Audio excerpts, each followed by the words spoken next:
Usap-usapan ngayon ang soon-to-be mother and father na sina Shaina Magdayaw at Piolo Pascual sa kinagigiliwang gender reveal ng kanilang magiging unang babies.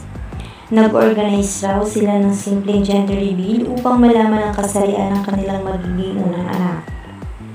Halos maiyak-iyak nga raw si Piolo nang malaman nila na kambal pa ito. Maging si Shaina raw ay walang sidlan din ng tuwa. Si Shaina raw mismo ang nag-organize ng simpleng baby gender reveal na ito na dinaluhan ng kanilang mga kaanak at malalapit na kaibigan. Gusto raw kasi ni Shaina na maging bahagi sila ng journey ng kanyang pagbubuntis hanggang sa maisilang niya ito. Tanging hiling lang daw ng pamilya nila Shaina at Piolo ay maisilang ni Shaina ng maayos at malusog ang kanilang unang mga anak.